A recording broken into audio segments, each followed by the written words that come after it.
چل جاتا ہے. اس کی وجہ پیچھے کیا ہے کہ بنیاد مضبوط ہے. اس میں ایک اور چیز میں شامل کرنے والا ہوں. اس بات پر بھی آج ہم لوگ غور کریں گے کہ کیوں ہمارے بیٹے اور بیٹیاں اپنے گھروں کی حدود پھلانگ کر غیر قوموں میں چلی جاتی ہیں. اس کی وجہ کیا ہے؟ اس کی وجہ یہی ہے کہ بنیاد مضبوط نہیں ہے. پچھلے دنوں ایک ایسا واقعہ رونما ہوا جو ویڈیوز وائرل بھی ہوئی،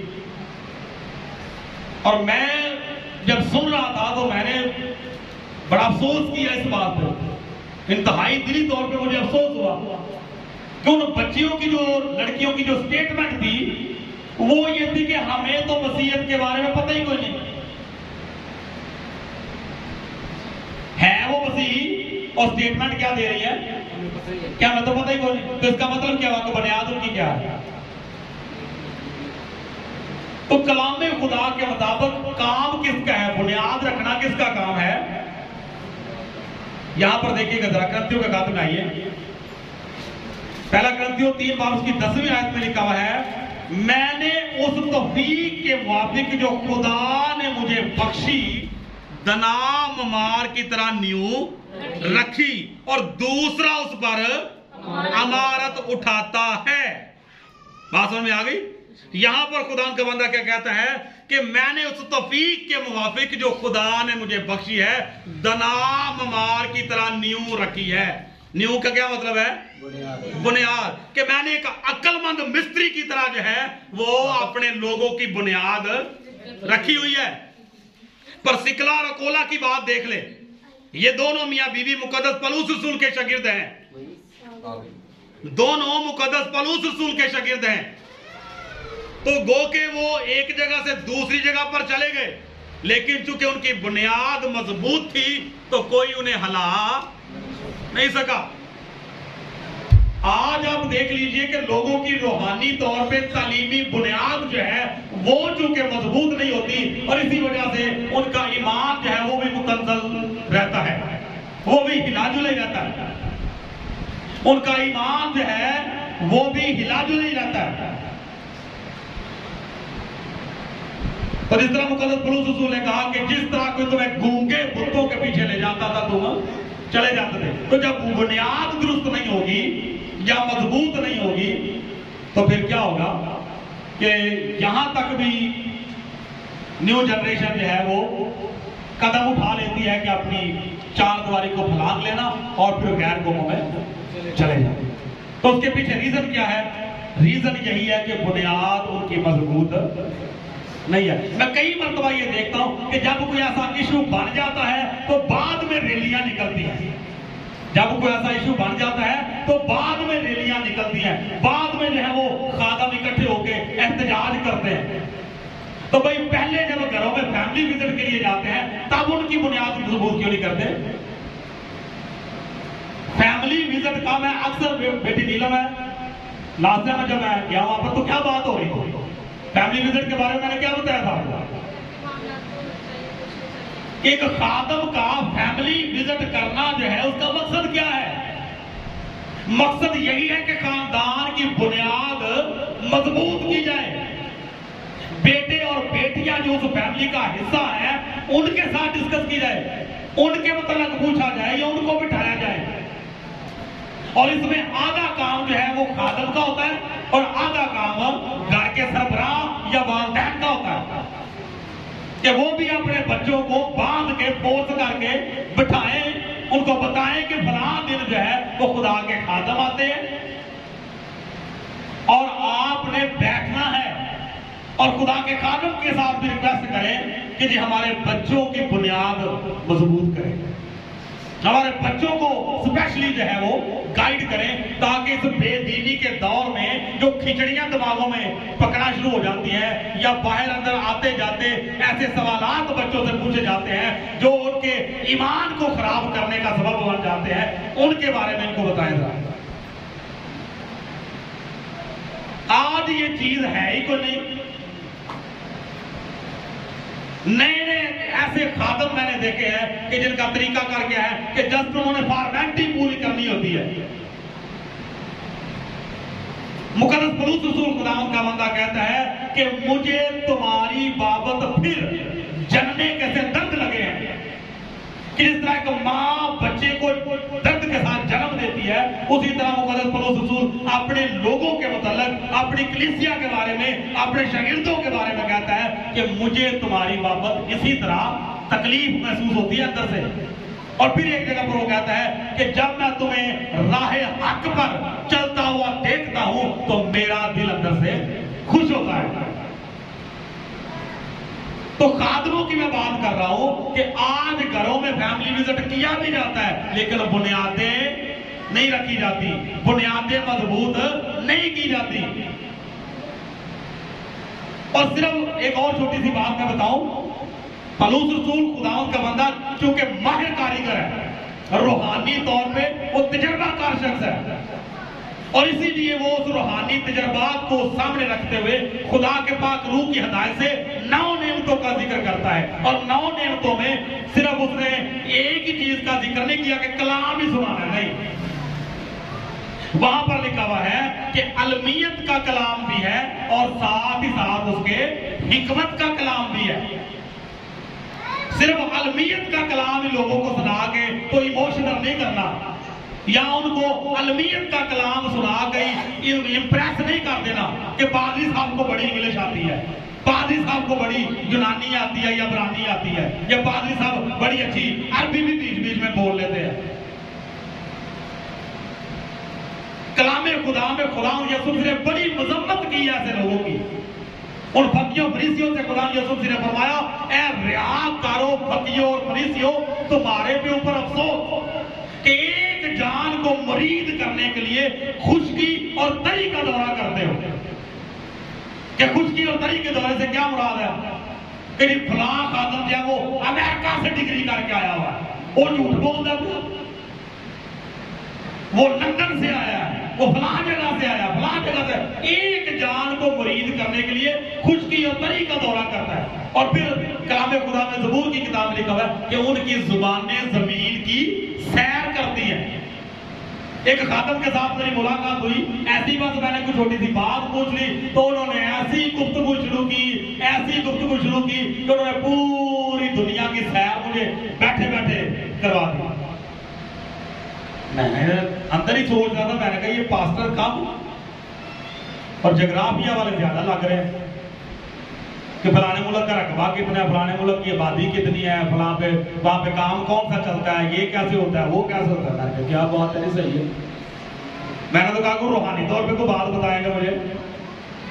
تو وہ آگے زمینوں کی سیر کروانا شروع ہو گئے. تو یہاں پر خدا یسوع نے بڑی مذمت کی ہے کہ وہ ایک جان کو مرید کرنے کے لیے خشکی اور تری کا دورہ کرتے ہیں کہ لوگ ان کے مرید ہو جاتے ہیں. لفظوں کے ساتھ کھیلنا، یہ جو بڑے بڑے علماء کرام ہیں کئی مرتبہ وہ کیا کرتے ہیں کہ وہ لوگوں کے ساتھ لفظوں سے کھیلتے ہیں.